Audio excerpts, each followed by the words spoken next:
Friends, welcome back to my YouTube channel. एक ऐसा व्यक्ति जो छोटी सी गांव में पैदा हुआ लेकिन पूरे भारत को एक सूत्र में बांध गया। आज हम जानेंगे सरदार वल्लभ भाई पटेल की जीवन की पूरी कहानी, उनका जन्म, संघर्ष, त्याग और उनकी अंतिम सांस तक की कहानी।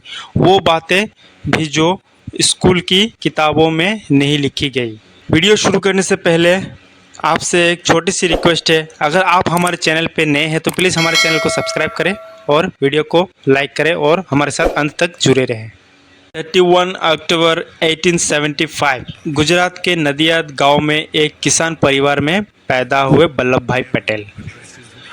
उनके पिताजी जवर भाई एक फ्रीडम फाइटर एक्स सोल्जर थे और माँ लड़वाई एक धार्मिक और तेजस्विनी महिला थी। बचपन से ही पटेल जिद्दी और साहसी थे। कहा जाता है कि एक बार उन्होंने खुद अपनी फटी हुई स्किन में गर्म सरिये लगा के इलाज किया, बिना डरे और बिना चिल्लाए। इसी वजह से लोग उन्हें लौह पुरुष कहते थे। स्कूल के बाद उन्होंने लॉ की पढ़ाई स्टार्ट की, पर घर के हालात अच्छे नहीं थे। अपने बड़े भाई विट्ठल भाई के लंदन जाने के सपने के बीच वल्लभ भाई ने चुपके से फॉर्म भरा और खुद चले गए लंदन। वहाँ सिर्फ 36 महीने में कोर्स पूरा करके बैरिस्टर बन गए और अपनी बैच में टॉप स्टूडेंट बने। लंदन में रहकर भी अपना खाना खुद बनाते थे, पैसा बचाते थे और भारत के लिए कुछ करने का सपना देखते थे। वापस आके अहमदाबाद में उन्होंने सक्सेसफुल वकील के रूप में काम किया। वो स्टाइलिश कपड़े पहनते थे और उनकी फीस भी अच्छी थी। पर गांधी जी से मिलने के बाद उनका जीवन बदल गया। 1917 में खेड़ा सत्याग्रह के समय उन्होंने गरीब किसानों के लिए आवाज़ उठाई और गांधी जी के अहिंसा और सत्याग्रह के मार्ग पर चल पड़े। उन्होंने अपने सूट बूट त्याग दिया और खादी धारण की।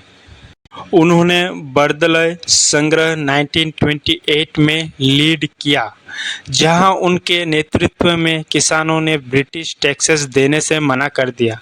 ब्रिटिश गवर्नमेंट को झुकना पड़ा, यही से उन्होंने सरदार का खिताब मिला। आज़ादी की लड़ाई में उन्होंने कई बार जेल जाना पड़ा, लेकिन कभी हिम्मत नहीं हारी। उनके एक ही विश्वास था, संघर्ष बिना आज़ादी नहीं मिलती। 15 अगस्त 1947 भारत आज़ाद हुआ, लेकिन 562 रियासत अलग होने की सोच में थी। सरदार पटेल ने बिना तलवार उठाए डिप्लोमेसी से सबको समझाकर भारत का हिस्सा बनाया। जूनागढ़, हैदराबाद, कश्मीर सब मुश्किल केसेस थे, पर उन्होंने एक एक रियासत को समझाकर मिलिट्री एक्शन तक किया जब ज़रूरत पड़ी। उनकी वजह से भारत एक साथ एक जैसा देश बन पाया।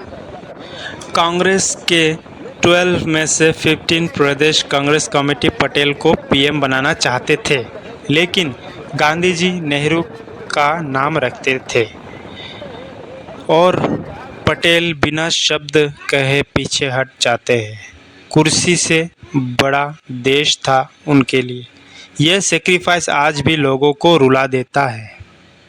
उनका स्वास्थ्य 1950 के आसपास बिगड़ने लगा। हार्ट अटैक के बाद भी उन्होंने काम बंद नहीं किया। 15 दिसंबर 1950 को उन्होंने बॉम्बे में अपनी अंतिम सांस ली। उनकी शरीर तो चला गया, लेकिन भारत के नक्शे में उनका योगदान अमर हो गया। उनका अंतिम संस्कार मुंबई के सोनापुर शमशान में हुआ। उनके मरने के बाद 41 ईयर्स 1991 में यहाँ तक पहुँचा है। अगर ये वीडियो आपको अच्छा लगे तो लाइक करें, शेयर करें और हमारे चैनल को सब्सक्राइब करना ना भूलें। मिलते हैं अगले एक नए किसी महान व्यक्ति के साथ।